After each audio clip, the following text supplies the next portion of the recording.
Olá, meus caros, boa noite, tudo bom? Então, bora aí, eu sou a Jaque, sou professora de infectologia, coordenadora aqui da Medcoff, estou com vocês para iniciar esse terceiro dia da nossa Semana HIT.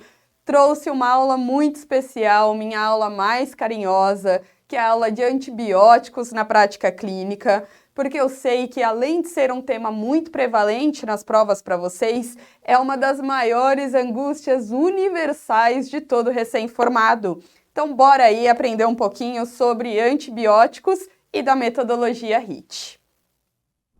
Antibióticos na prática clínica. Você que acompanhou bem o nosso extensivo, que viu a aula 1, a aula 2, vai ver muita coisa aqui para sedimentar os conceitos, vai recordar muito bem. Você que não conseguiu acompanhar tão bem assim o extensivo ou que até mesmo não foi nosso aluno, fica tranquilo, com essa aula você vai ter todos os conceitos que você precisa para acertar as questões na sua prova e resolver muitas das angústias da sua vida, tá bom?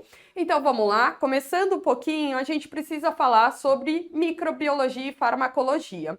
Então, o mundo das bactérias, genericamente, ele pode ser dividido entre gram-positivas e gram-negativas. E as bactérias precisam ter uma forma. Com relação ao formato, eles podem ser genericamente divididos entre cocos e bacilos. Nos gram-positivos, os mais importantes vão ser os cocos, e nos gram-negativos, os mais importantes vão ser os bacilos.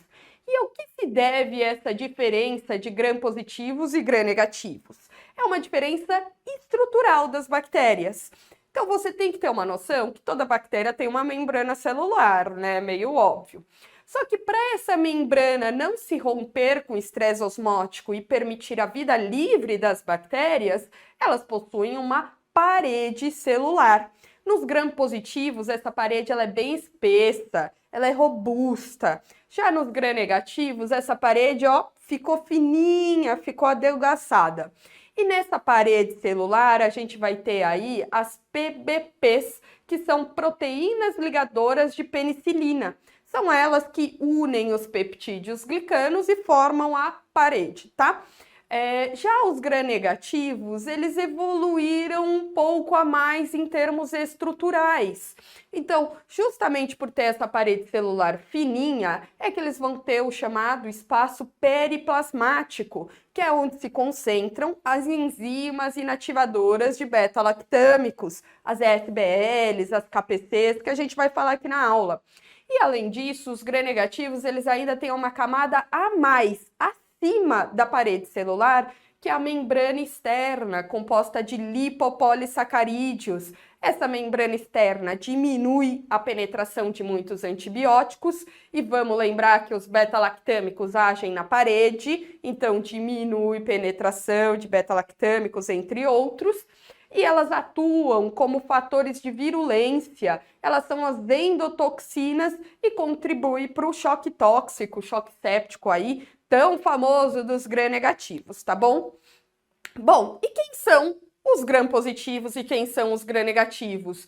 Então, de forma geral, você pode pensar assim, cocos gram-positivos, são 3, estáfilo, estrépito e enterococo.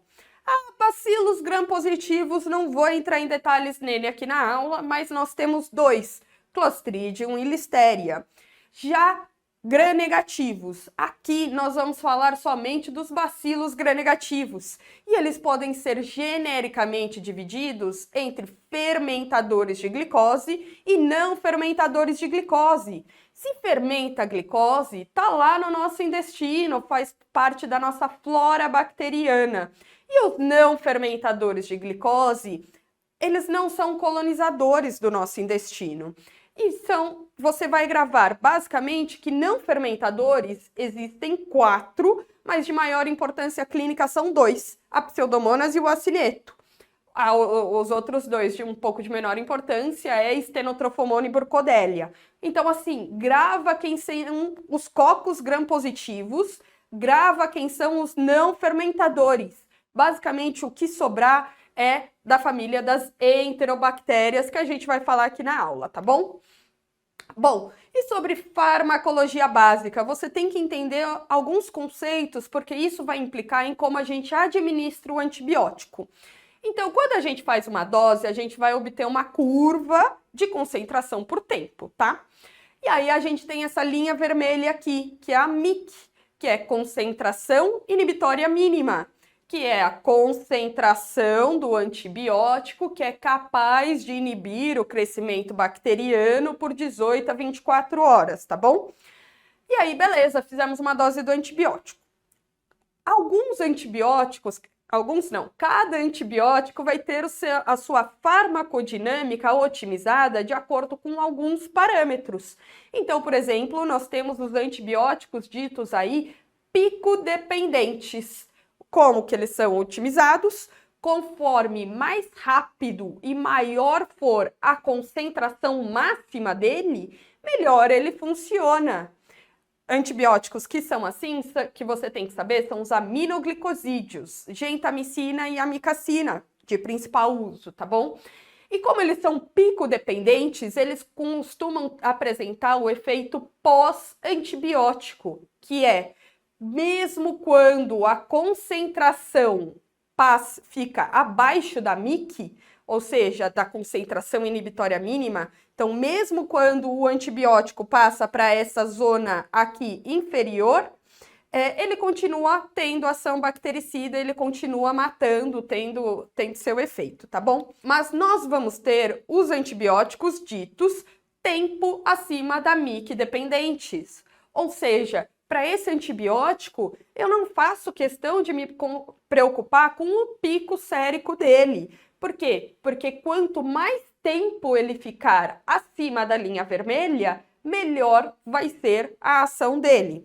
Esses antibióticos são os beta-lactâmicos. Então, com beta-lactâmicos, no geral, nós queremos a infusão estendida, sobe lento, desce devagar. E quando está chegando perto da linha da MIC, repete a dose.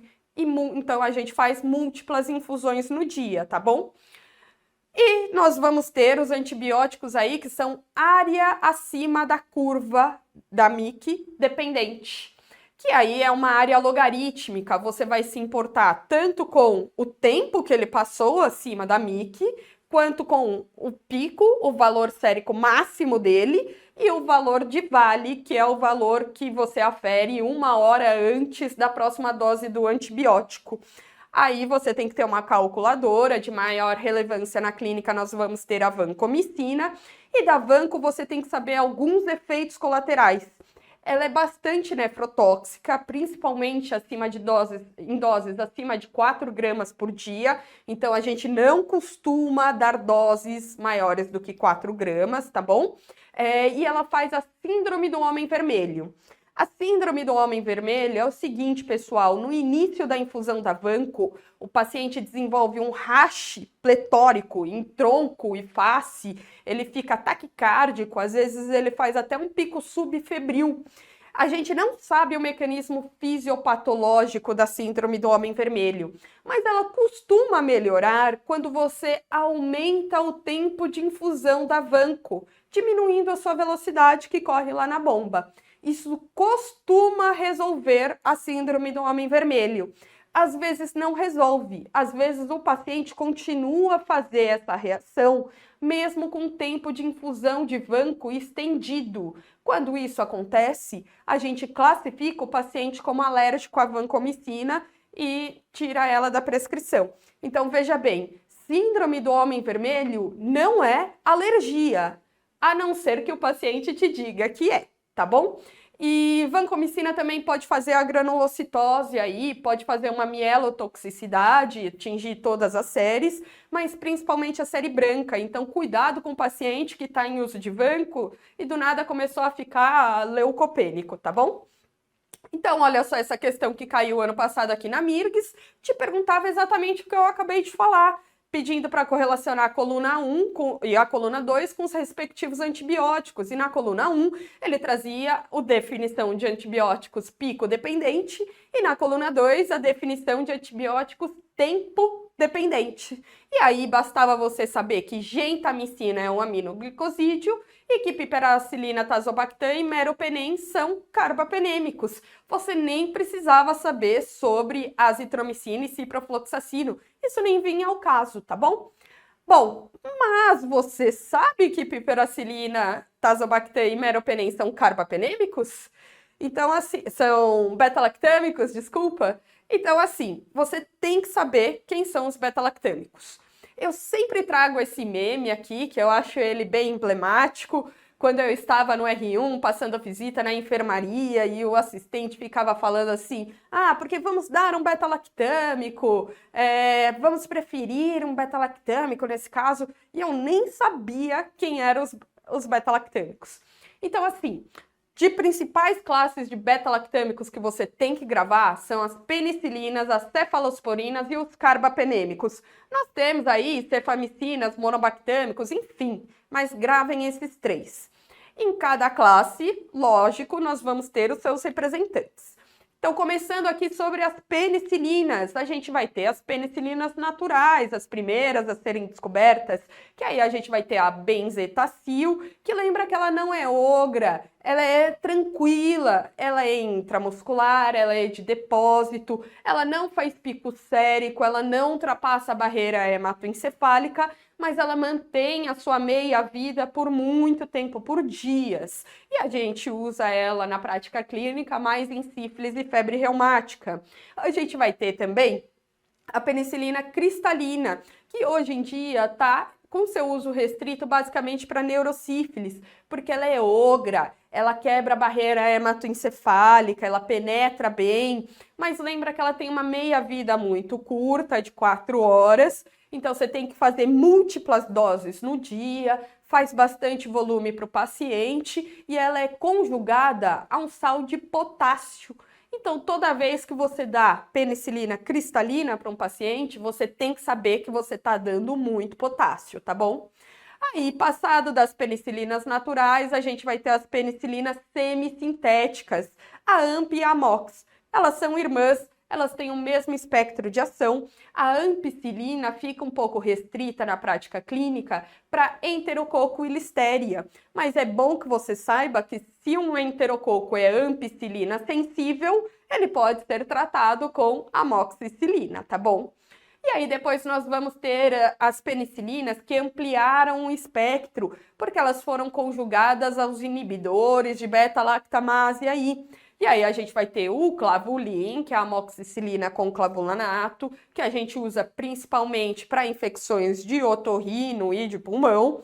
E a gente vai ter o pipetazo ou tazocin, é o mesmo antibiótico, que é a piperacilina tazobactam, que a gente vai utilizar aí mais em trato gastrointestinal e podemos utilizar também em pulmão, principalmente em casos de pneumonia associada à ventilação mecânica.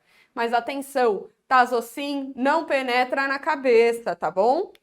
Bom, com relação às cefalosporinas, aí vem as desgraças das gerações, né? Da primeira até a terceira geração, o que você precisa entender é que perdeu, antes tinha só espectro para gram positivo e foi perdendo para gram positivos e ganhando para gram negativos. Por quê? Porque as cefalosporinas, elas foram descobertas para resolver o problema dos estáfilos áureos que estavam resistentes à penicilina natural. Então, é por isso que no início elas têm espectro só para gram positivos, porque era esse o propósito da vida delas.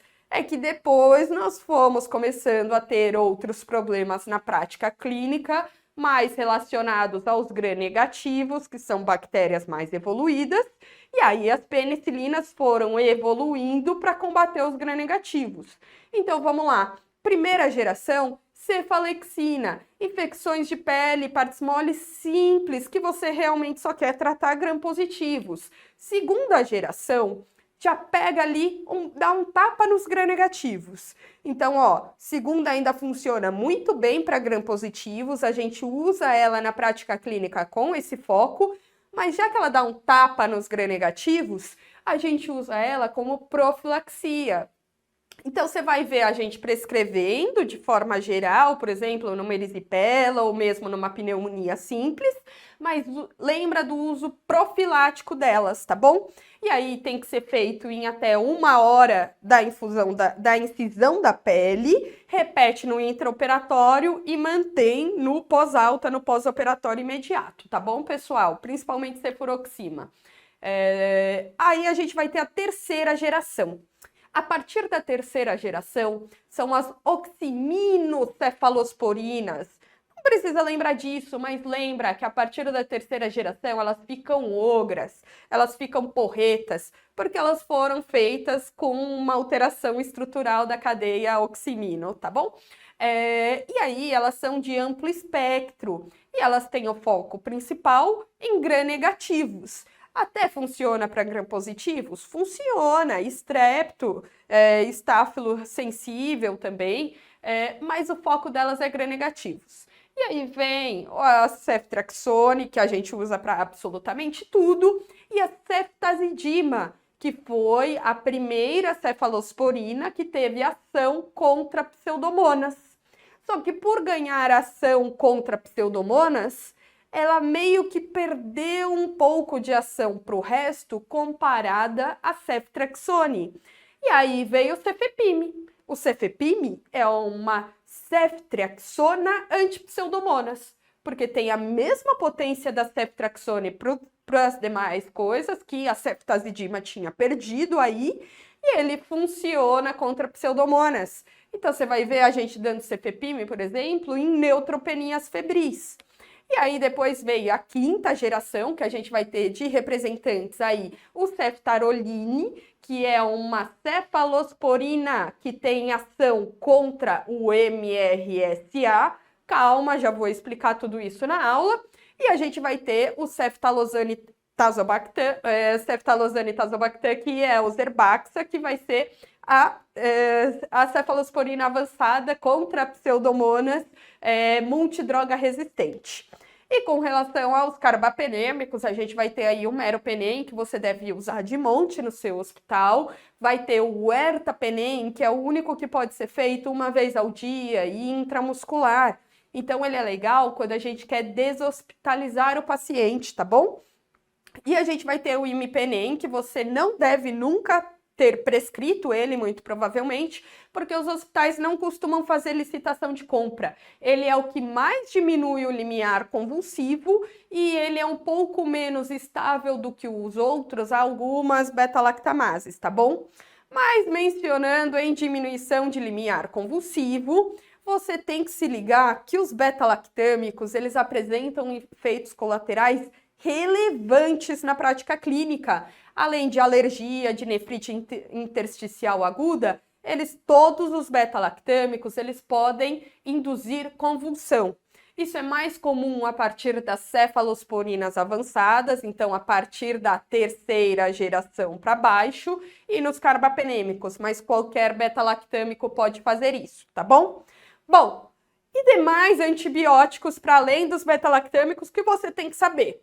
Então vamos lá, antibióticos para gram-positivos. A gente vai ter aí os glicopeptídeos, que vai ser a vancomicina e a teicoplaminato. Nós vamos ter a linezolida, que você tem que saber dela, de efeito colateral, é que em uso prolongado ela pode levar à plaquetopenia. Tanto que na bula ela é liberada só para 14 dias.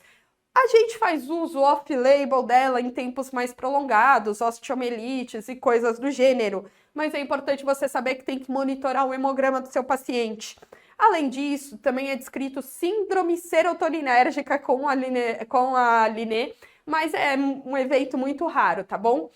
E a linezolida, ela tem um alto volume de distribuição. Ela penetra super bem em barreira hematocefálica, vai super bem no pulmão, penetra em tudo quanto é tecido, mas ela não fica muito no sangue, justamente porque ela se distribui. Se ela não fica muito no sangue, nós não vamos usá-la no caso de infecções de corrente sanguínea. A gente só vai usar se for por um VRE, um enterococo resistente à vancomicina, tá bom? E com relação Outro antibiótico para gram-positiva, a gente vai ter aí a daptomicina. A daptomicina, você tem que saber que ela faz rabdomiólise, então tem que monitorar a CPK e ela pode fazer pneumonite eosinofílica. Mas o que eu mais brinco aqui na aula é que a Dapto, o nome comercial dela é Cubicin.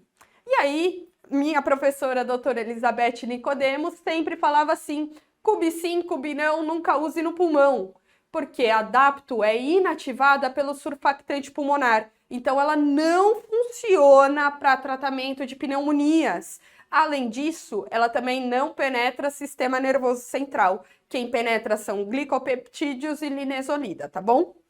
Antibióticos para gram-negativos. Aí a gente vai ter as polimixinas, tanto a poli-B quanto a colistina E, que são antibióticos um pouco mais antigos, e eu quero que vocês saibam que eles estão caindo em desuso na prática clínica frente aos novos beta-lactâmicos.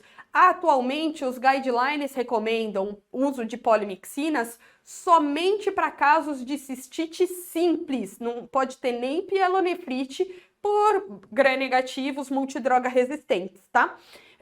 Vamos ter aí também a tigeciclina. Tigeciclina vai super bem em abdômen e pele partes moles, mas ela não pode ser usada em sítio urinário. A excreção dela é pelo trato gastrointestinal, não é urinária, ela não concentra na urina. E além disso também a tigeciclina não pode ser usada em pulmão para casos de PAV, tá bom? Não vai bem. E a gente vai ter os aminoglicosídeos aí que vão super bem na urina. Cuidado com o aminoglicosídeo, porque ele faz nefrotoxicidade e ototoxicidade irreversível. O paciente fica surdo. Então lembra que a gente faz dose única, infusão rápida, porque ele é pico dependente e tem muito efeito colateral. Mas o aminoglicosídeo não penetra bem aí, nem na cabeça e nem no pulmão. Ele vai muito bem na urina, vai mais ou menos no abdômen, mas aceitável, pele e partes moles não vai bem não.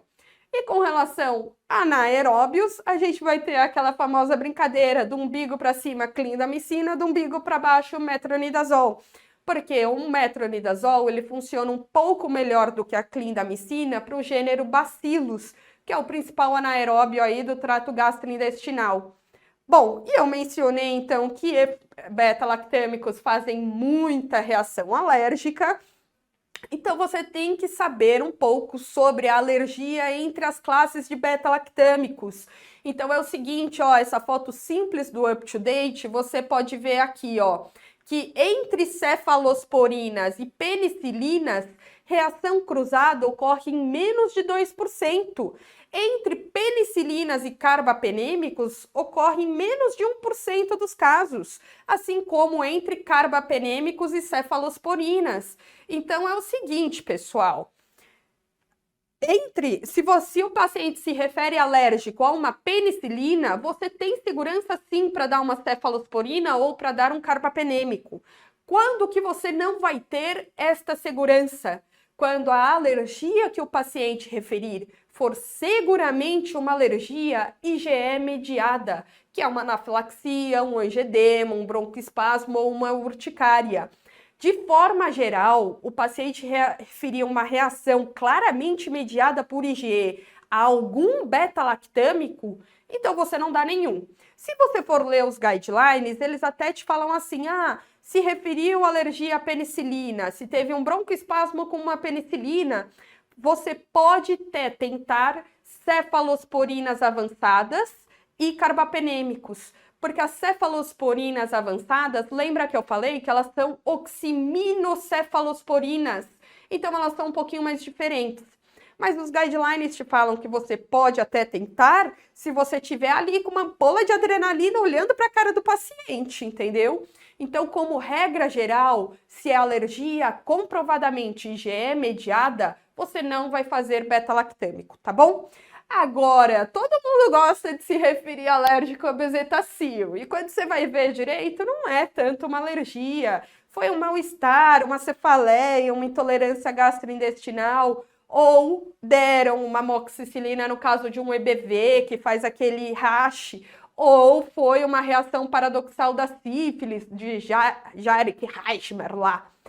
ou se o evento alérgico ocorreu há mais de 10 anos. Porque se foi há mais de 10 anos, muito provavelmente a pessoa já dessensibilizou ao longo do tempo. Então, nessas situações clínicas aqui, você tem maior segurança. E lembra que reação cruzada entre classes de beta-lactâmico é um evento muito raro. E queria também pontuar, pessoal, que a dessensibilização, ela gera uma tolerância imunológica temporária, ela não resolve a alergia.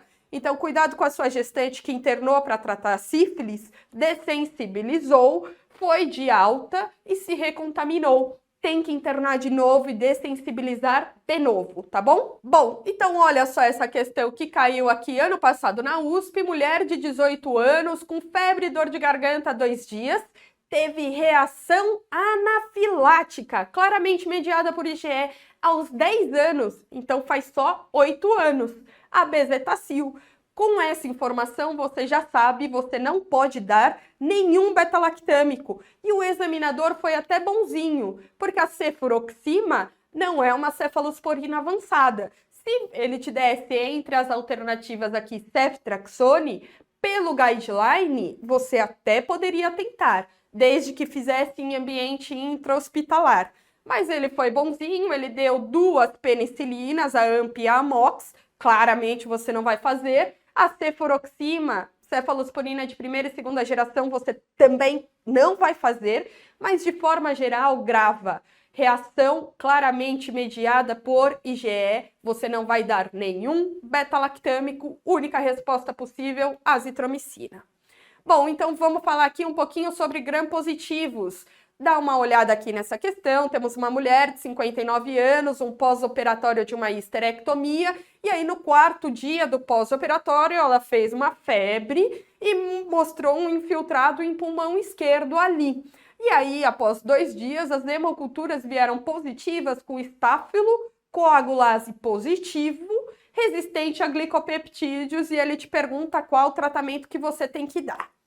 Então é o seguinte, no mundo dos gram-positivos, lembra que eu falei estáfilo, estrepto e enterococo. Eu marquei aqui, ó, que eles têm a parede grande, então a resistência de gram-positivos não é resistência enzimática. Então não adianta você dar um inibidor de beta-lactamase se a resistência deles não é por beta-lactamase, simplesmente assim. Eles fazem, no geral, ou alteração de PBPs, que são as proteínas que ligam os beta-lactâmicos e que constroem a parede celular, ou eles fazem alguma mutação aí na parede, tá bom?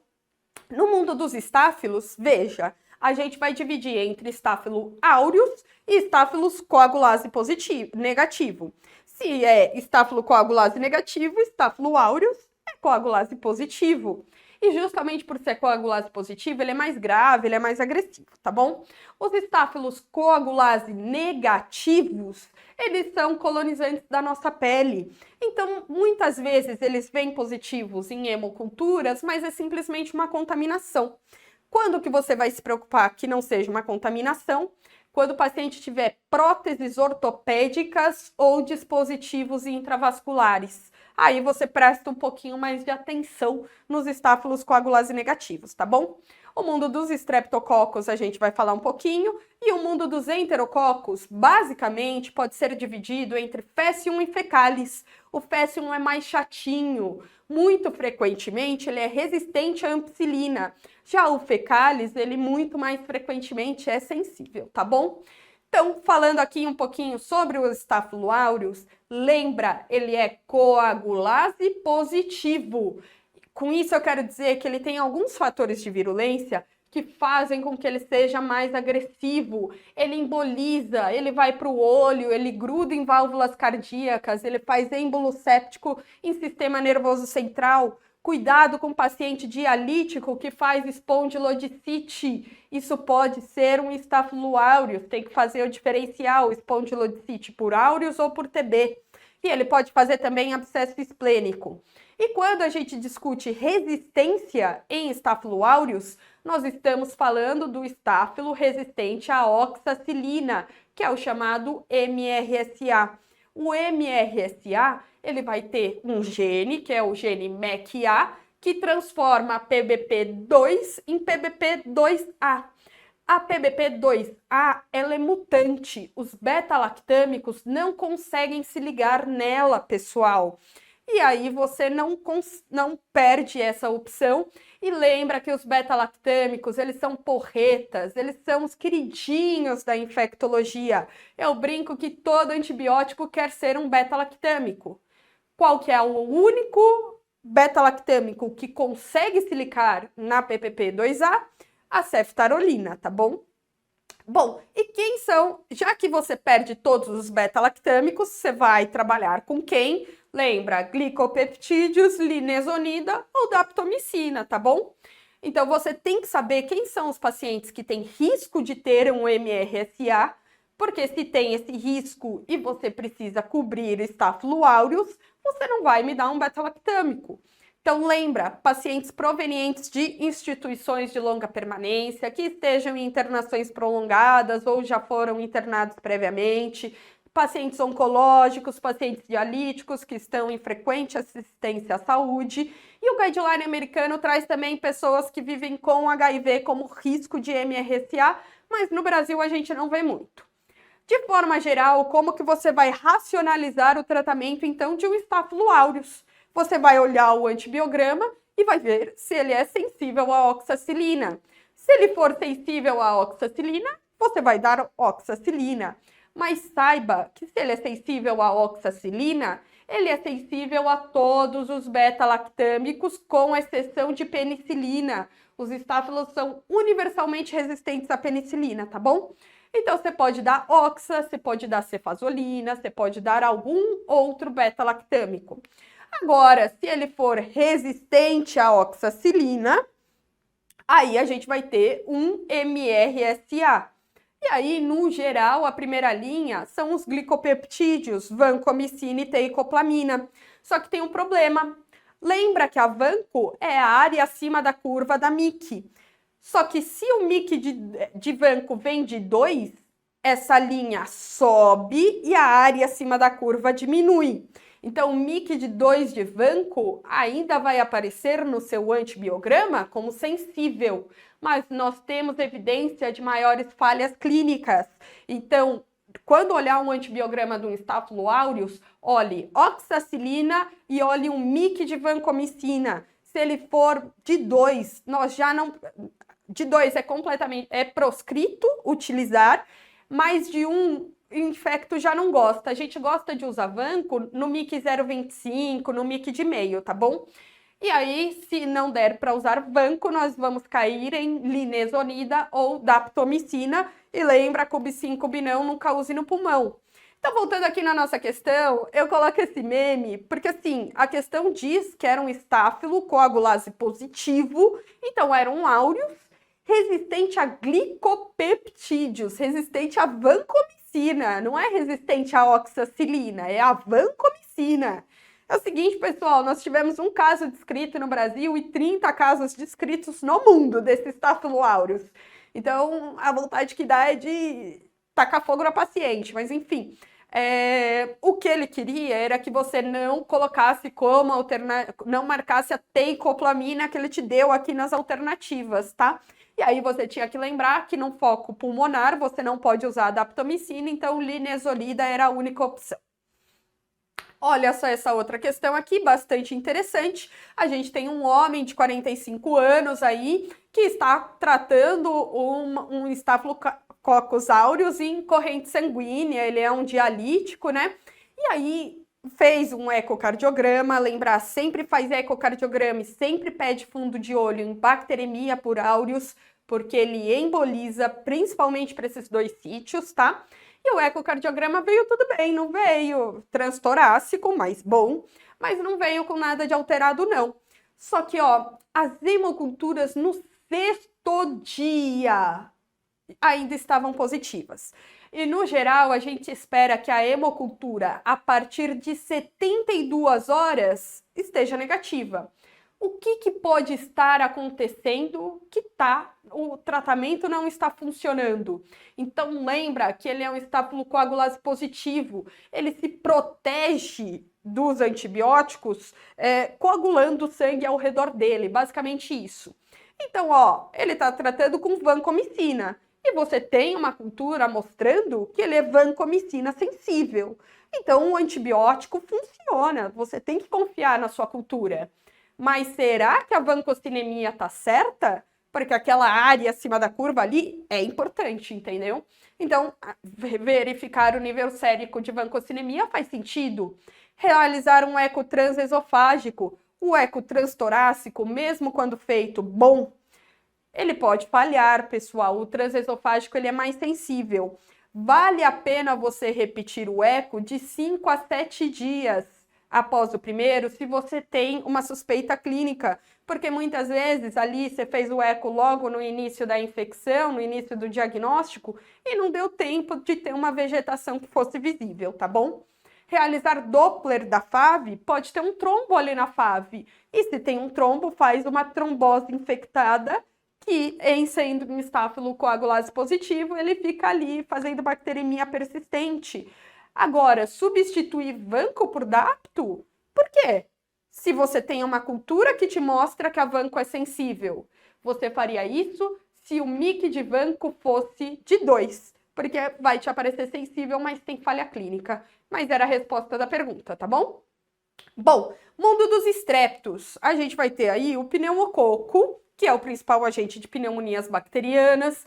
Nós vamos ter o grupo viridans, que são chamados de viridans porque eles ficam verdinhos na placa de Petri do laboratório, tá? Que são agentes importantes de endocardite, lembrar que eles colonizam a nossa flora, fazem a nossa parte da nossa mucosa oral, tá? A gente vai ter o Streptopiógenes, que é o principal agente de faringoamidalites, e aí ele faz todo aquele drama da febre reumática, da glomerulonefrite pró-streptocóxica, mas ele também é famoso por quadros de faceites necrotizantes de rápida evolução, principalmente em membros, em acidentes, em trilhas, coisas do gênero, tá? Vocês devem ter ouvido falar sobre ele em programas da Discovery, da bactéria comedora de carne humana. A gente vai ter os Streptos agalacti também, aí associados a quadros de recém-nascido, e o Strepto bovis. E sempre que você vir um Strepto bovis em hemocultura, você vai procurar um tumor de colo retal, porque ele é associado com esta patologia, tá bom? Olha só, questão bem simples que caiu aqui na Unicamp em 2023. A gente tem uma mulher de 25 anos com um quadro aí de tosse com secreção amarelada, febres e calafrios, uma pneumonia. Ela tem uma anemia falciforme e chegou meio chocadinha aí, né? Uma PA de 8 por 4, uma frequência cardíaca de 122 e tinha um quadro compatível com uma pneumonia ali em base esquerda. E aí ele te pergunta qual que é a bactéria mais associada a esse quadro e não é à toa que se chama Streptopneumoniae, porque é o principal agente de pneumonias, tá bom? Bom, para encerrar aqui o mundo dos gram-positivos, enterococos. Os enterococos, pessoal, eles são poucos virulentos. No geral, eles não chocam um paciente, tá? Eles são mais tranquilos nesse aspecto. Mas eles são muito chatos de serem tratados. Porque o que acontece? Lembra que os gram-positivos têm a parede celular robusta, espessa, e essa parede celular tem as PBPs, que são as enzimas que constroem a parede celular, e é onde os beta-lactâmicos se ligam.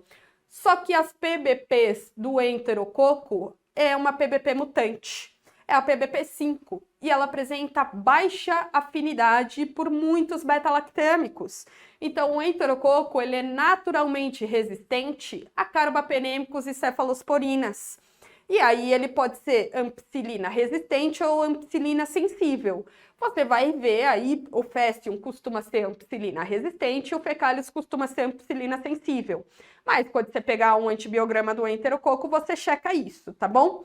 Então, e aí alternativas que a gente tem de tratamento, a gente vai cair em glicopeptídeos, vanco ou teico, vamos ter a linezolida, e eu deixei aqui de outra cor a daptomicina, pessoal, porque a daptomicina não é que ela não funcione para enterococo, mas é que os mics são muito elevados. Então, você acaba tendo que fazer doses maiores. E aí, a gente acaba se batendo um pouco, às vezes, em efeito colateral. Então, para enterococo, a gente acaba preferindo a linezolida, até mesmo em corrente sanguínea, principalmente se for um VRE. Então, quando você pegar um antibiograma de um enterococo, você vai ver. Se for um fécium, já não deve ser sensível à ampicilina, mas pode ser que seja. Se for ampicilina sensível, você vai tratar com ampicilina. Mas lembra que a amoxicilina, outro beta-lactâmico, funciona, tá? A sensibilidade à ampicilina prediz a sensibilidade a outros beta-lactâmicos. Agora, se ele for ampicilina resistente, aí nós vamos cair em glicopeptídeos, em vanco e teico. E aí você vai lá e olha se ele é sensível a vanco ou se ele é sensível a teico. Se ele for resistente, e preste atenção, ele pode ser resistente a vanco e sensível a teico. Isto acontece sim, e você pode usar, mas ele é chamado de um VRE, tá bom? Que é o enterococo resistente à vancomicina. E aí, nós vamos cair nas alternativas de tratamento, na daptomicina ou na linezolida, e aqui nós preferimos a Line, tá bom? Bom, gram-negativos, agora é que são elas, agora o papo fica um pouquinho mais sério, lá vamos nós. Olha só essa questão aqui bem interessante que caiu na PUC. Homem de 76 anos fez uma cirurgia abdominal para ressecção de adenocarcinoma e no 7º dia do pós-operatório começou a fazer febre. Aí tacaram meropenem e vancomicina, fizeram muito bem, é isso mesmo que tem que fazer. E na hemocultura cresceu uma Kleb ESBL e ele tinha uma massa na palpação do sítio cirúrgico. E aí ele te pergunta o que fazer com este paciente. Então vamos lá, lembrar que os gram-negativos eles são estruturalmente mais complexos. Eles têm essa parede celular fininha, então eles criaram esse espaço periplasmático para concentrar enzimas que inativem beta-lactâmicos. E além disso, eles adicionaram uma camada a mais para se proteger da penetração de antibióticos e ter mais virulência, que é a membrana externa, tá bom?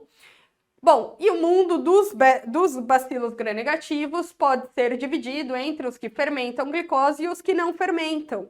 Os que fermentam glicose são a nossa flora intestinal, estão lá, é a família das enterobactérias, e aí a gente vai ter uma série delas. Lembra que você não precisa decorar. Você vai decorar quem são os não fermentadores de glicose, que aí a gente vai ter Pseudomonas e acineto, que são os de maior importância na prática clínica, e vamos ter aí a Strenotrophomonas e a Burkholderia, que você não precisa muito saber, tá bom? Bom, então vamos falar um pouquinho sobre os bacilos gram-negativos primeiro, porque eles são um pouco mais fáceis da gente comentar. Então a gente vai ter aí a Pseudomonas, que você tem que saber que ela é intrinsecamente resistente ao ertapenem e à tigeciclina, tá? E ela participa de infecções tanto nosocomiais quanto comunitárias. Infecções comunitárias associadas a Pseudomonas, a gente vai ter aí principalmente o DPOC e o pé diabético. Já infecções nosocomiais, ou seja, hospitalares, a gente vai ter aí a PAV, a ventriculite e infecções de vias biliares com prótese, tá? De antibióticos que funcionam contra Pseudomonas, então vamos lá, nas penicilinas a gente vai ter o pipetazo, nas cefalosporinas lembra da ceftazidima, do cefepime e também do ceftalozane, tá bom? Que é o Zerbaxa. Dos carbapenêmicos, ertapenem não funciona, então meropenem e imipenem. Das quinolonas, ciprofloxacino e levofloxacino, e eu coloquei aqui que quando a coisa estiver indo muito mal, aí a gente vai cair na polimixina ou no Zerbaxa, que é uma cefalosporina, tá? O Acinetobacter, pessoal, ele é um germe de infecções hospitalares, tá bom? E ele tem o mesmo perfil de infecções da Pseudomonas, por isso que você pode pensar o acineto e a Pseudomonas meio que junto, tá bom? Só que de opções de tratamento para cineto, a gente vai ter aí as polimixinas, a tigeciclina entra como uma excelente opção de tratamento para cineto, tá? E o ampicilbactam. E cuidado, que para tratar um acineto, ainda que ele apareça ampicilbactam resistente, você vai dar ampicilbactam, tá bom? E a Burkholderia e as Stenotrophomonas, não vou falar muito delas, elas têm um pouco menor de importância de participação aí, às vezes elas são associadas a pacientes com fibrose cística, e você vai dar o que tiver de sensível, no geral, o Bactrim vai bem, levofloxacina, às vezes você cai aí no meropenem, tá? Agora, nós vamos falar dos BGNs fermentadores, aqueles que colonizam o nosso intestino. E você vai pensar neles como E. coli e Klebsiella juntas, e o grupo MySpace K, grupo CESP, seja lá como você queira chamar, essa infinidade de bactérias que você não vai ter que decorar. Fica calmo que a bonitinha aqui da Infecto não quer que você saiba tudo isso. Lembra, você tem que saber quem são os cocos gram-positivos, você tem que saber Pseudomonas e acineto como não fermentadores, o que restar basicamente é enterobactéria. Mas essas daqui do grupo MySpace K, pessoal, tem um pulo do gato. Então, assim, quando a gente está falando em BGNs fermentadores, é o principal grupo que nós vamos discutir a resistência enzimática. Resistência enzimática ocorre também em Pseudomonas, ocorre também no acineto, mas este é o principal grupo que nós vamos discutir, tá bom? E aí, nós vamos ter que E. coli e Klebsiella, no geral, elas vão apresentar a enzima chamada de SBL, beta-lactamase de espectro estendido. Espectro estendido, porque ela se estendeu para cefalosporinas avançadas, para as oximinosefalosporinas. Pega, então, ceftriaxone e ceftazidima. E nós vamos, mais aqui nesse grupo MySpace K, nós vamos ter a chamada AMP-C. A AMP-C, ela é meio que uma SBL. Ela também hidrolisa cefalosporinas avançadas. Mas a AMP-C, ela tem um pulo do gato, que eu vou comentar um pouquinho agora nos próximos slides. E como é que você vai saber se é uma SBL ou se é uma AMP-C? Primeiro você vai olhar a bactéria, tá? Mas quer dizer então que Klebsiella nunca pode ser AMP-C? Até pode, mas não é isso que vai aparecer para você na sua prova, tá bom? Então você vai olhar que bactéria que você tem e você vai olhar a cefoxetina. SBL é cefoxetina sensível e AMP-C é cefoxetina resistente. E de qualquer forma, o tratamento padrão, seja SBL, seja AMP-C, é carbapenêmico. Existem opções de se poupar carbapenêmico, aí é uma discussão muito avançada, mas o tratamento padrão é carbapenêmico. Então vamos lá, olha só aqui, a gente vai ter nesse antibiograma uma Klebsiella, e aí vem marcado até SBL positiva. Mas óbvio que na sua prova pode não vir assim. E aí você vai olhar ali, ó, ceftriaxone resistente, carbapenêmico sensíveis e cefoxetina sensível, tá bom? E aí nós vamos ter aqui, olha só, AMP-C. E qual que é o pulo do gato que eu falei da AMP-C? É o seguinte, pessoal, toda vez que uma bactéria adquire resistência, ela perde em virulência. Então, só vale a pena para uma bactéria ser resistente se ela assim precisar. Então, a AMP-C, ela está naquele grupo MySpace, ela é cromossomal, ela é delas, daquelas bactérias, tá bom? Só que ela fica ali, ó, o gene da AMP-C fica ali de boa, não vale a pena para ele se expressar, porque aí a bactéria perde o poder de infecção, perde o poder de se multiplicar. Só que se a bactéria estiver sendo morta, por uma ceftriaxone, por exemplo, ou por alguma outra cefalosporina, aí vale a pena ela expressar, ela desreprimir o gene da AMP-C, porque aí ela fica resistente e ela para de ser morta por esse antibiótico. Então é esse o pulo do gato da AMP-C, e é por isso que você já tem que ter ouvido falar do grupo MySpace, porque mesmo que eles apareçam como ceftriaxone sensível, Se você tratar com ceftriaxone, pode falhar, porque aí no meio do tratamento a bactéria desreprime e passa a produzir a AMP-C. Então, olha só aqui, quando o gene AMP-C está reprimido, a gente vai ter aí cefoxetina resistente e ceftriaxone sensível, porque o gene está lá, está escondido, é uma carta na manga que a bactéria tem, tá bom? Agora, quando ela desreprime, a ceftriaxone passa a ser resistente. E digo mais, pessoal, olha só antes, cefepime sensível, piperacilina tazobacter sensível, e aí desreprimiu e ficou tudo resistente. Então é por causa disso que o tratamento padrão é carbapenêmico. Claro, existem opções de se poupar carba, mas não vou discutir aqui na aula. E se você olhar, olha só, Serratia marcense e Enterobacter cloaceae. Não são nem Klebsiella, nem E. coli, não é nem Pseudomonas, nem acineto, e não é nem gram-positivo, não é nem estáfilo, nem estrepto, nem enterococo. Então, tá vendo como é fácil você lembrar do grupo MySpace-K, mesmo sem saber todas as bactérias? Então, de forma geral, olha só, ceftriaxone resistente, vai pensar em E. coli e Klebsiella, tende a ser uma SBL. E se for ceftriaxone resistente ou ceftriaxone sensível, você vai ter que olhar a cefoxitina, tá bom? E com relação às KPCs, as temidas KPCs, então é o seguinte, pessoal.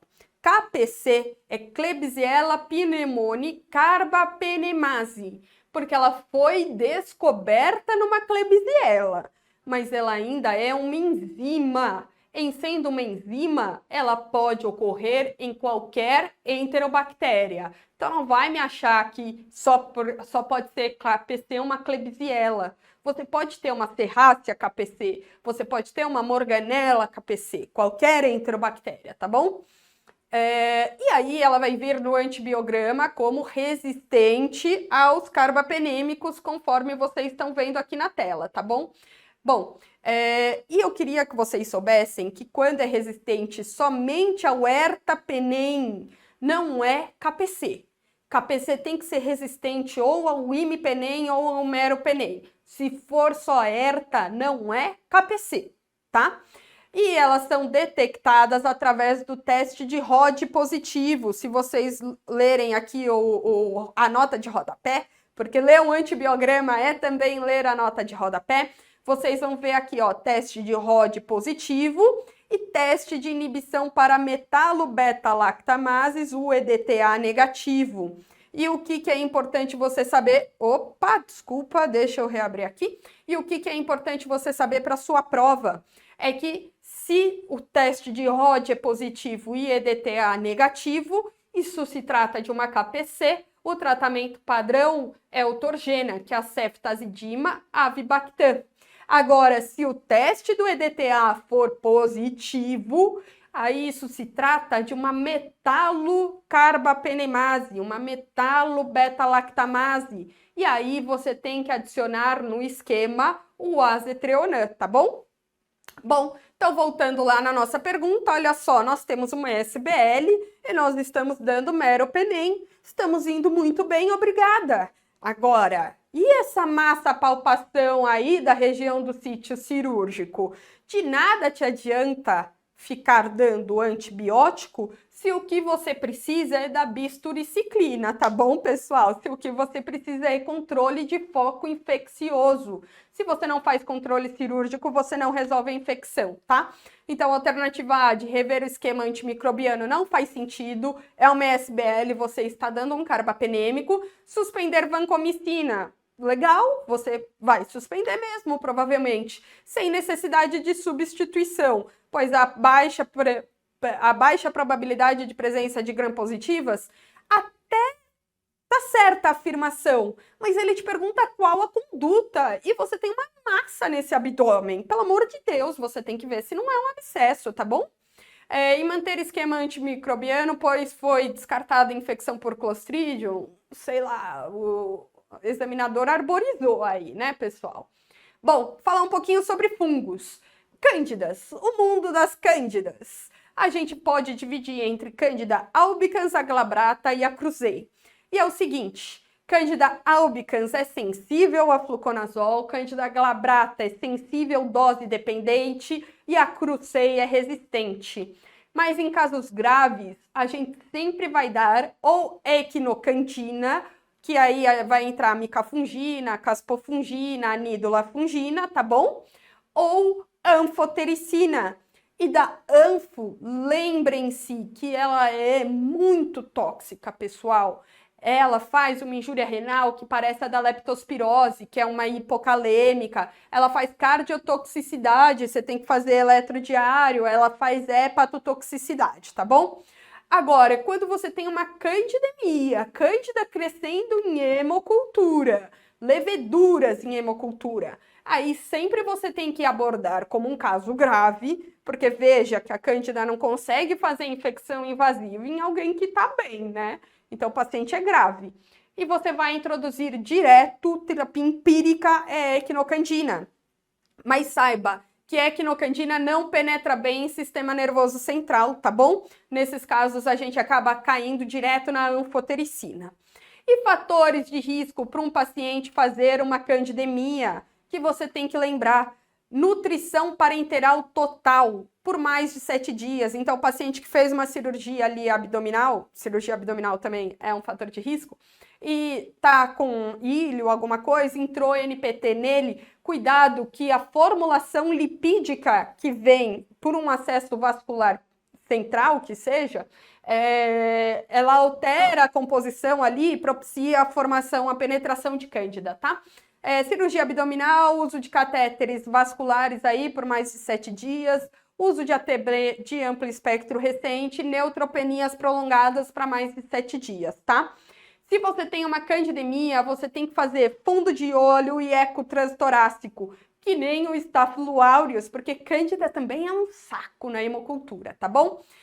Você tem que remover todos os dispositivos vasculares do paciente, e você vai tratar por 14 dias após a hemocultura de controle estar negativa. Hemocultura de controle nós coletamos após 72 horas de terapia efetiva. Você tem 3 a 5 dias, tá bom? E aí ela fechou negativa, você vai ver o dia que você coletou hemocultura e contar a partir dali, tá bom? E você também só pode desescalonar de equinocandina para fluconazol, por exemplo, se for uma cândida fluco sensível, após a sua hemocultura de controle negativa, tá bom? E uma situação que aparece muito aí nas provas para você é a sonda vesical de demora com crescimento de cândida. E é o seguinte, pessoal, isto é uma colonização. Isto não é uma infecção. Cândida para fazer infecção em urina precisa de muito, mas muito mesmo, tá? Então, seu paciente está fazendo febre ali, você rodou um screening infeccioso, mandou coletar culturas, coletou cultura da sonda vesical de demora e veio uma cândida, você não vai confiar que esta cândida é a causa da febre. Você vai continuar investigando o seu paciente. Você vai simplesmente trocar a sonda vesical de demora e recoletar a urocultura. Simples assim. Quando que nós vamos tratar a cândida em sonda vesical de demora? Paciente imunossuprimido, mas no geral aquele imunossuprimido avançado, oncohematológico, que qualquer coisa, qualquer sopro para ele pode ser demais. E quando nós vamos fazer procedimento urológico, tá bom? Bom, e sobre a aspergilose pulmonar, eu adoro esse meme aqui, que a tuberculose passa lá fazendo anos e anos e anos fazendo a sua caverna para poder viver em condições ideais, e aí chega o aspergillus e ocupa a caverna da tuberculose. Porque é isso mesmo, o aspergillus ele é um fungo ubíquito, ele está no meio ambiente, muitas vezes ele é associado intra-hospitalar, em surtos intra-hospitalares devido a reformas, tá bom? Do ar-condicionado, coisas do gênero, e ele faz esse aspergiloma, essa bola fúngica. E quando que a gente vai aí avaliar uma aspergilose invasiva? segundo a galactomanana. Então, lembra do corte da galacto no sangue, que é acima de meio, e no lavado broncoalveolar ela é positiva acima de 1. Além disso, a gente tem outra forma de aspergilose pulmonar, que é a aspergilose alérgica, que simula uma asma refratária, tá bom? E o tratamento da aspergilose a gente vai fazer ou com voriconazol ou com isavuconazol. O itraconazol até funciona, ele é até uma opção, mas é preferível o vórico ou o isavo, e o fluco e o posaconazol não funcionam, tá bom? Então vamos encerrar a aula aqui, um pupurri de situações clínicas para vocês. Então na barriga já sei, ceftriaxone, metronidazol, piperacilina, tazobactam ou meropenem. Muito errado você não tá. Então vamos lá, se a gente tem uma infecção em vias biliares, a gente vai pensar aí nas enterobactérias, anaeróbios e um pouquinho no enterococo. Agora, se é uma via biliar com prótese, lembra, eu coloco essa cebola, não sei se eu mencionei antes na aula, mas essa cebola ela é gostosa porque a Pseudomonas ela foi descoberta numa casca de cebola podre porque fica caindo aquela aguinha, tá? E é por isso que infecções associadas à água são infecções associadas a Pseudomonas. O DPOC, que tem muita secreção pulmonar, o pé diabético, que tem a secreção, a prótese de via biliar, que fica com secreção parada na prótese, a PAV, que tem o fluido ali para lubrificar o sistema de ventilação. São essas as infecções associadas a Pseudomonas, tá bom? E aí, a gente vai tratar nesse esquema mais ou menos que você falou, ceftriaxone, que eu falei, né? Ceftriaxone, metronidazol, pipetazol, cefepime, metronidazol e depois o meropenem. Mas se for em vias biliares com prótese, no geral, a gente já cai direto aí no step 2, no pipetazo, tá bom?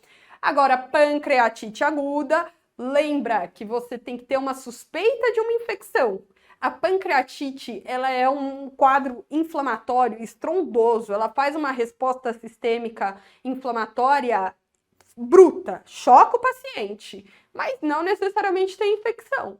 Quando que você vai suspeitar? Quando o paciente apresenta uma piora clínica tardia, ou se você tem sinais de gás na necrose, que aí você tem uma necrose infectada. E aí, no geral, a gente já vai cair aqui, pode até fazer um ceftriaxone e um metronidazol? Até pode, mas no geral a gente já vai cair aqui no step 2, no pipetazo, no meropenem, tá bom? Sistema nervoso central, meningite, lembra, extremos de idade e cuidado com gestantes e pessoas que vivem com HIV. O guideline americano coloca também. Aqui no Brasil a gente usa basicamente extremos de idade. Lembra que você tem que cobrir a listéria. Se tem que cobrir listéria, nós fazemos ampicilina e nós fazemos ceftriaxone. E eu coloquei aqui 2 vezes porque a ceftriaxone tem que ser dobrada. É dose de sistema nervoso central. É 2 gramas de 12 em 12. E os demais casos, você faz a ceftriaxone. Agora, eu coloquei em ambos, entre parênteses, a vancomicina. Porque o que acontece, pessoal? Antes da era Covid, nós não tínhamos no Brasil o problema do pneumococo resistente a ceftriaxone. Lembra que pneumococo e meningococo são os principais agentes de meningites bacterianas de comunidade. Só que depois da era Covid, nós começamos a ter problema com o pneumococo resistente a ceftriaxone em comunidade. Então, muitos hospitais já estão alterando o esquema empírico para meningites comunitárias aqui no Brasil para ceftriaxone dose dobrada associada à vancomicina, porque tem um efeito sinérgico por causa desse maldito desse pneumococo, tá bom? Bom, e se for uma ventriculite, lembrar que nós temos um dispositivo com água, então nós temos risco de pseudomonas, então você tem que fazer a vancomicina, você tem que cobrir o MRSA, tá? E você vai fazer aí um beta-lactâmico, pode ir até anti-pseudomonas, até pode ser uma ceftazidima, mas no geral a gente já vai cair no cefepime ou no meropenem. Ortopedia, pioartrite aguda e osteomielite aguda, no geral a gente vai fazer aí oxigenta, tá? Osteomielite aguda, a gente pode fazer, no geral, também um Cipriclin, ainda vai bem, mas pioartrite aguda a gente entra empiricamente com oxigenta. Osteomielite crônica, a gente sempre vai querer biópsia do tecido. A gente quer guiar o nosso tratamento, o tempo de tratamento é prolongadíssimo, mas empiricamente a gente coloca Clinda e Cipra. Que você tem que saber de maior destaque é que pacientes em hemodiálise, eles fazem espondilodicite por Staphylo aureus. Lembra que eu já falei disso na aula? E você tem que fazer o diferencial de uma espondilodicite por TB. No geral, você faz uma punção guiada por radiointervenção, tá bom? Pacientes com anemia falciforme, eles fazem muitas infecções associadas à salmonela. E pacientes com osteomielites fúngicas, eles costumam fazer o que a gente chama de abscesso frio, que é um abaulamento sem sinais flogísticos, tá? Bom, olha só essa questão aqui, nós vamos ter, então, uma mulher de 22 anos com uma amidalite. E aí, ele te pergunta o que é correto de fazer nesse caso. Então, infecções em otorrino, amidalite aguda, lembra que é aquele quadro bacteriano exuberante, aquela febre, exudato tonsilar, quadro agudo e tudo mais. Principal agente é o Piógenes, já falei. Bezetacil mata ele muito bem. Mas você pode dar aí amoxicilina, você pode dar clindamicina, você pode dar até um macrolídeo. Deixei em azul o macrolídeo porque, cuidado, você até pode dar, mas costuma falhar. O estrepto, 25% mais ou menos dos estreptos em comunidade são resistentes ao macrolídeo, então 1 a cada 4 pacientes falha. Agora, sinusite bacteriana é o seguinte, pessoal, você não vai tratar sempre não. Você tem que ter a persistência dos sintomas de forma prolongada ou uma piora tardia. Mesmo a sinusite, mesmo sendo bacteriana, aquela catarrenta, aquela bem purulenta, no geral, com lavagem nasal e analgésico, ela se resolve. Ela tende a ser um quadro autolimitado, tá bom? Mas as opções de tratamento são mais ou menos as mesmas. Aqui entra um pouquinho mais o clavulin, entra o levofloxacino. Otite média aguda, a mesma coisa. A priori, você não vai tratar. Deixa aí, deixa correr. Só se tiver persistência, aí você vai tratar com as mesmas opções, basicamente. E otite externa maligna, que acontece muito em paciente diabético, é aquela saída de secreção, porque otite média aguda não tem secreção. Você só vê na otoscopia lá o abalamento do tímpano e a hiperemia. Agora, se tem saída de secreção pelo canal auricular, alguma coisa assim, principalmente paciente diabético, cuidado com a pseudomonas. E aí o tratamento é prolongadíssimo, pelo menos 6 a 8 semanas, tá bom? Então, voltando ali na nossa questão, a alternativa correta era a alternativa C, que dizia que a clindamicina pode ser indicada se houver antecedente pessoal de reação alérgica à penicilina. Ah, olha assim, a antibiótico terapia deve ser iniciada em até 3 semanas? Meu Deus do céu, é um quadro agudo, pelo amor de Deus, né? A coleta de cultura do material purulento é de grande importância? Não é, você já sabe mais ou menos que bactéria está causando aquilo, muito provavelmente, um Piógenes, tá bom? O tratamento de escolha é com macrolídeo? Não é, é com beta-lactâmico, mas se ela for alérgica a beta-lactâmico, pode ser um macrolídeo, simples assim. E complicações supurativas são comuns? Não são comuns, a amidalite costuma se resolver numa boa. As complicações de febre reumática e glomerulonefrite não são supurativas, tá bom? São imunológicas lá dos imunocomplexos, enfim. Olha só essa outra questão aqui, ó. Mulher de 44 anos, balconista, insuficiência venosa crônica, vermelhidão em perna associada a febre e calafrios. Então, isso dá uma ideia de uma infecção sistêmica, de um foco cutâneo. E, de fato, ela tem ali uma lesão com bordas mal delimitadas e te pergunta qual é a lesão e o principal agente envolvido. Então vamos lá, pele, partes moles. A gente pode pensar em impetigo, erisipela e celulite. Impetigo, que é aquela infecção em face, que vai ter às vezes um pouco mais crostoso, às vezes um pouco mais bolhoso, não interessa muito, mas é uma infecção simples, superficial, às vezes com creme de mupirocina você já trata. Principais agentes, estáfilos e estreptos, mas se for dar algo oral, lembrar de cefalosporina de primeira geração. Erisipela, a gente vai ter, no geral, associada ao estreptococo, que aí a gente vai cair na amoxicilina, na cefuroxima ou no clavulin, tá? Pode ser também, ou clindamicina, mas lembra que a erisipela, ela costuma ter bordas bem delimitadas, porque ela é mais superficial. Agora, a celulite, ela tende a ser mais profunda, e aí a gente vai ter a celulite bolhosa, que é classicamente associada ao estáfilo, e a gente vai ter a faceite necrotizante, que é classicamente associada ao piógenes, a bactéria comedora de carne humana, tá bom? Quando é piógenes, no geral a gente pode tratar ou com penicrista ou ceftriaxone, e a gente associa a clindamicina, porque a clindamicina diminui a produção de toxinas, porque é uma faceite de rápida progressão, é assustador, tá bom? E aí você melhora, usa a clinda aí como adjuvante. Então, voltando aqui na nossa questão, nós temos bordas mal delimitadas, temos uma celulite mais comumente associada aos estáfilos. Outras infecções em pele e partes moles, nós vamos ter a celulite gasosa e a faceite necrotizante em períneo.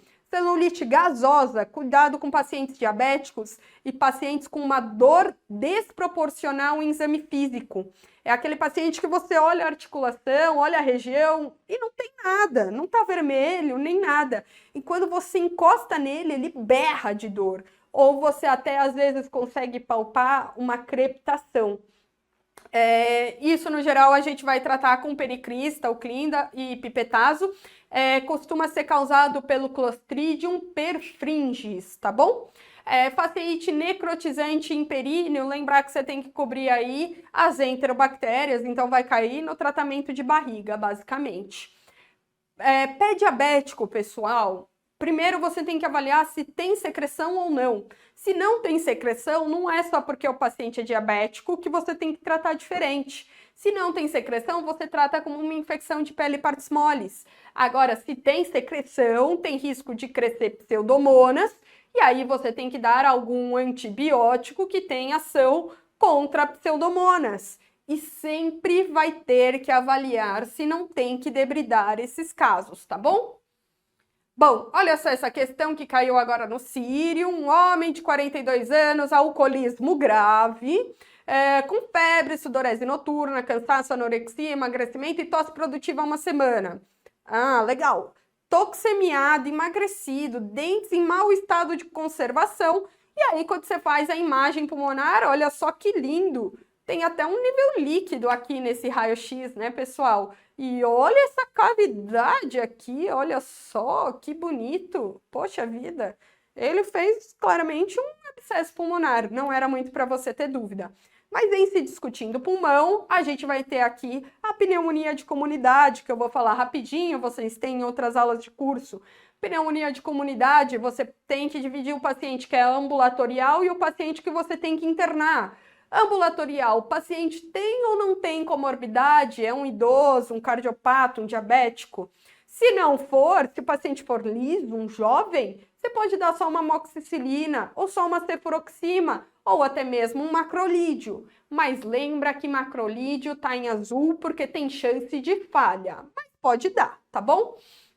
Agora, se o paciente já tem alguma comorbidade, aí você já vai dar um beta-lactâmico com macrolídeo ou vai dar uma quinolona respiratória, se chama respiratória porque pega o estreptococo. A ciprofloxacino não é uma quinolona respiratória, ela não pega o estreptococo. Levofloxacino sim. Agora, se você vai internar o paciente, vai depender lá do CURB 65, aquelas coisas, você tem que ver se você vai internar em regime de enfermaria ou de UTI. Se você vai internar só na enfermaria, você pode deixar só com levofloxacino, ou pode também fazer um beta-lactâmico com um macrolídeo. Agora, se vai internar em UTI, é imperativo que você faça um beta-lactâmico, porque lembra que todo antibiótico quer ser um beta-lactâmico, eles são porretas, eles são os queridinhos da infectologia, tá bom? E aí a gente vai ter pelo guideline americano como uma boa opção a Ampicillobactam para tratamento de PAC, mas na prática clínica a gente não costuma fazer não, tá bom?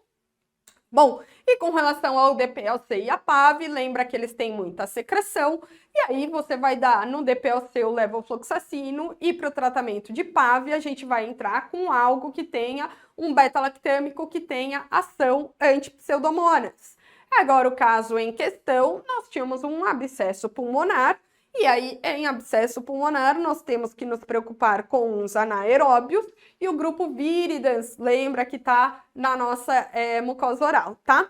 E aí, vai depender da gravidade do paciente, a gente vai tratar ele EV ou VO, e tem que ser algum antibiótico com ação anaerobicida. E aí você vai ter uma série de opções, a ceftriaxona com clindamicina, o pipetazo, o ampicillobactam, o clavulin ou o levo com clinda, tá?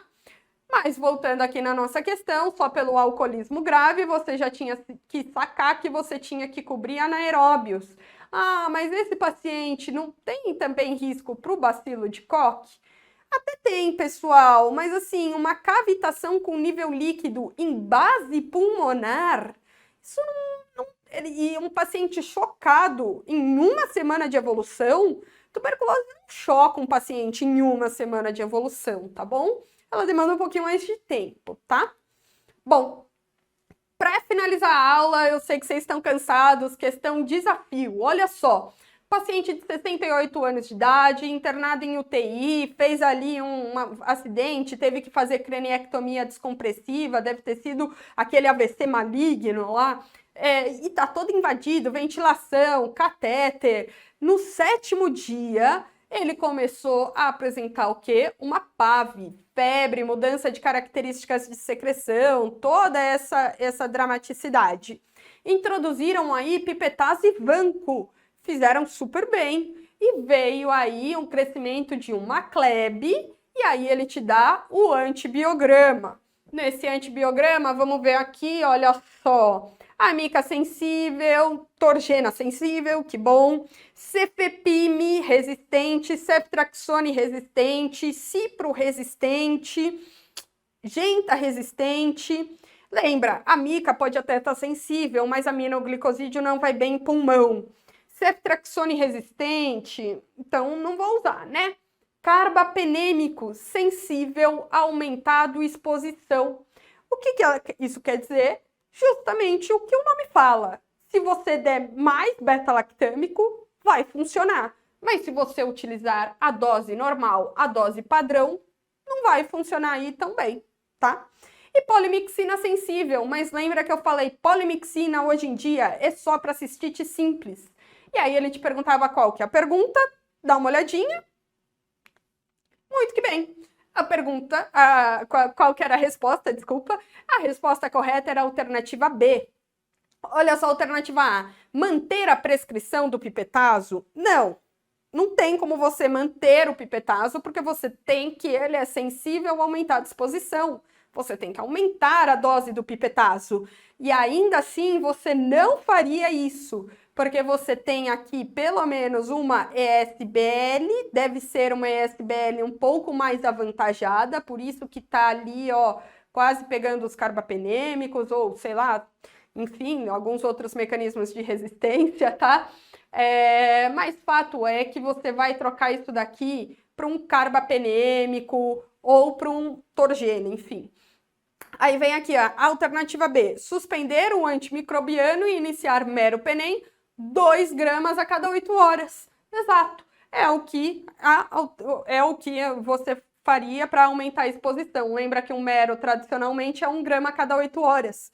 Alternativa C, cuidado, porque ela até poderia estar certa, desde que ele tivesse acertado a dose do Torgena, tá? Não é 2 gramas a cada 8 horas, é 2,5 gramas.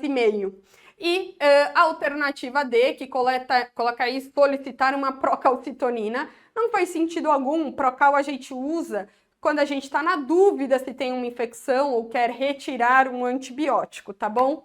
Bom, imagino que vocês já estejam cansados de ver a minha cara depois dessa aula, que é um tanto quanto extensa.